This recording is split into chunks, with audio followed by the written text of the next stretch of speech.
Good morning. Welcome to MR.SNACKS Soul Cafe. Here is my dear friend, Hiroshi. Thank you so much, Ana Rosa.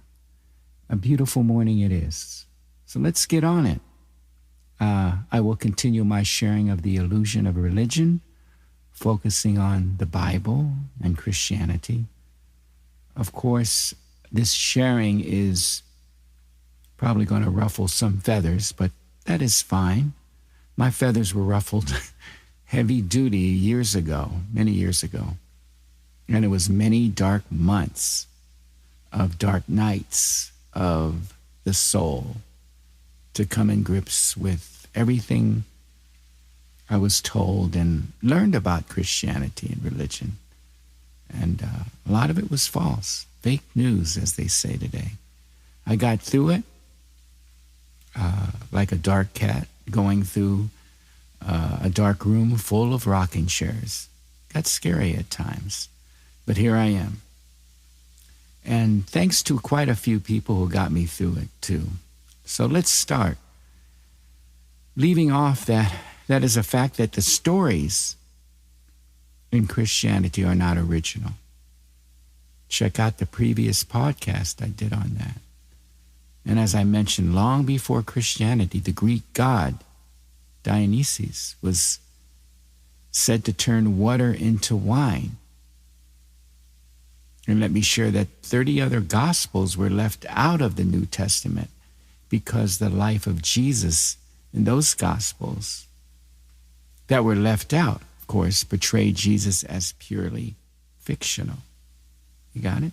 So the stories are not original. And I thought they were. Go figure. The Gospels left out of the New Testament are called the Gnostic Gospels. Justin Martyr, church father, early Christian writer, wanted to make Jesus out as a true historical figure. Justin's original writings were in Greek, and later changes were made to his writings by the Roman Catholic Church, of course. In his writings, Justin did quote the Old Testament over 300 times. And here once, did he ever quote Matthew, Mark, Luke, or John?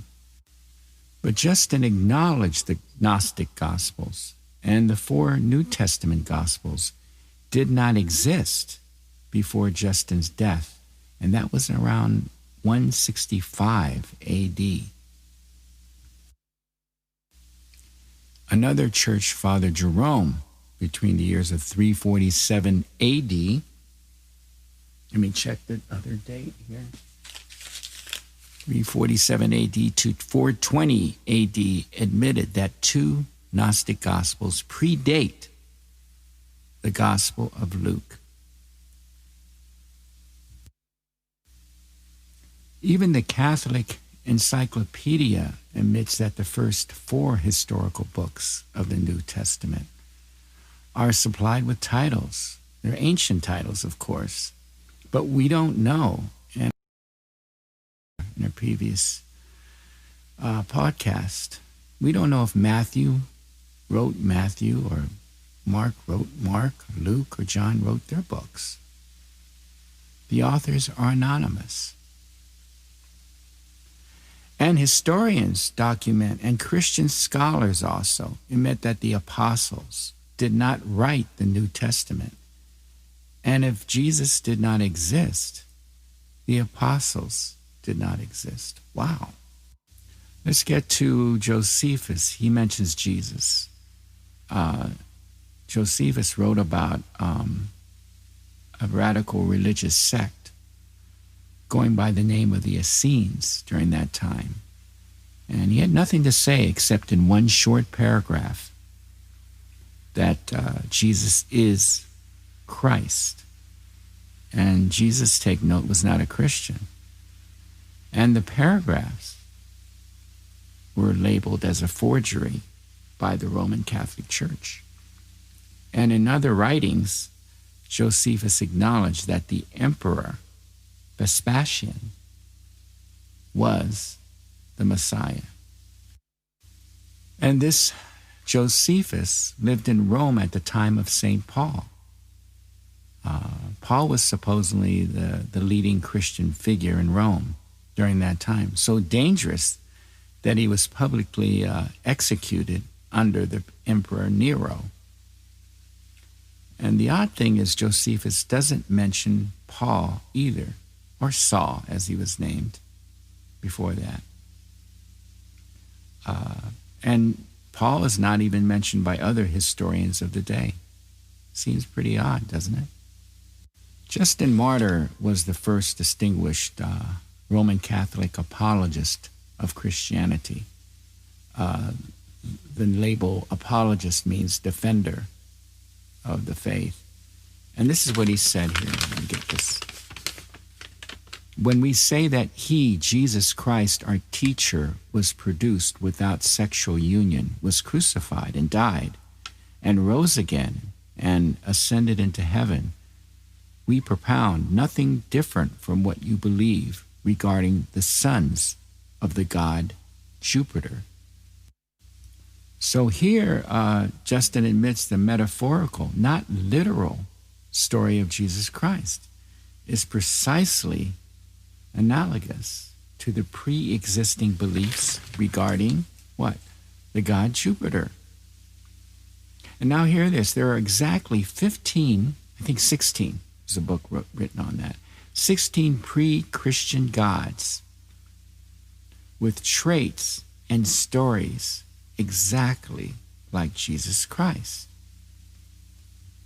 And you know what's kind of crazy is all my studies and the classes that I took, the tapes that I listened to, the courses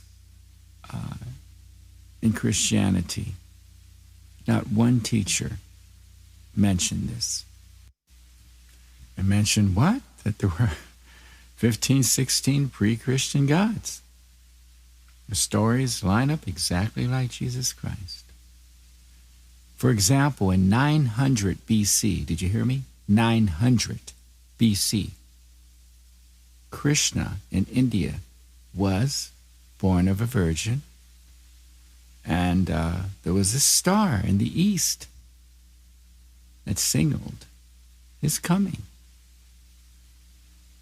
No wonder Christian teachers wanted me to stay away from Eastern thought and religious sections of a bookstore, not realizing Christianity is an Eastern religion, not a Western one. And there was a tyrant after Krishna's birth, right? There was a tyrant slaughtering thousands of infants trying to kill young Krishna, the newborn king. And this Krishna was a teacher in the temple and performed miracles, was crucified between two thieves, resurrected from death. At around the same time in Greece lived the god Attis, born of a virgin on December 25th, was martyred, crucified, was dead for 3 days, and was resurrected. And let's go to Persia. Mithra was a Persian god. At 1200 BC, was born of a virgin on December 25th, had 12 disciples, performed miracles, died, was dead for 3 days, was resurrected. He was called the Truth and the Light and was worshipped on Sunday. Stories sound like Jesus? In Egypt, we have Horus, 3000 BC, born on December 25th, born of a virgin, star in the east that signaled his coming and birth. Was adorned by 3 kings, teacher at age 12. That's when his ministry started. Was baptized, had 12 disciples, performed miracles, was called the Lamb of God and the Light, crucified, was dead for 3 days, and then resurrected. I will also share some pre-Christian deities. Shared the virgin birth crucifixion, resurrection, miracles as Jesus Christ. And I mentioned Krishna, right? There's Buddha, Sakya of India. There's Zulus, also Osiris of Egypt. Let me see. Odin of the Scandinavians, Zarathustra and Mithra of the Persian Empire, Indra of Tibet, Bali, Afghanistan, Attis of Phrygia, Thames of Syria, Bedru of Japan, Cadmus of Greece, Adonis of Greece, Gento or Quetzalcoatl of Mexico, many others. I came across this quote from a guy, writer, author, Jordan Maxwell, said that, "Are you aware that there are 15 major religions that had the same identical teachings of Christianity?" So the important thing to know about the deity is that the deity is merely a character.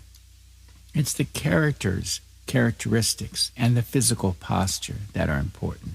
The name of the character can be applied to, different cultures and ages. So anyway, in my journey, in my curiosity, my investigation went outside of Christianity and outside of the church. And one of many authors and teachers that I gravitated to was Dr. Murdoch. She went by the name Acharya. She passed away about 5-6 years ago. Beautiful, beautiful lady, very intelligent. She pointed out some things to me in my interaction with her. Her expertise was in ancient history, and she was a scholar of comparative religion and mythology. Classically educated at some of the finest schools, and receiving degrees in classics and Greek civilization, I think it was. And, she was also an archaeologist. She was involved in excavations in Greece and all that. So she was also proficient in not only English, but Greek, French, Spanish, Italian, German, Portuguese, just to name a few. Another one I got involved with in his writings and his speaking was Bart Ehrman, professor, PhD from Princeton Seminary, and very sharp. He received his doctorate dissertation, magna cum laude, expert on the New Testament and the history of early Christianity, knows Greek and Hebrew. He was one. Another source, Richard Carrier, degree, doctorate in ancient history from Columbia University. His expertise is in ancient history, of course, and science and antiquity. The great thing, one of the many great things about today is the technology. We didn't have it in my generation. You just had to go to the library or the bookstores to search out, to investigate. Now you have the internet right at your fingertips or your phone. Look up these people. You've got YouTube. You've got, you can look up Bart Ehrman, his writings, his videos, Richard Carrier, Dr. Murdoch, and many, many others. So anyway, time is up. I got to go. More to come later. Thanks for joining me. Bye.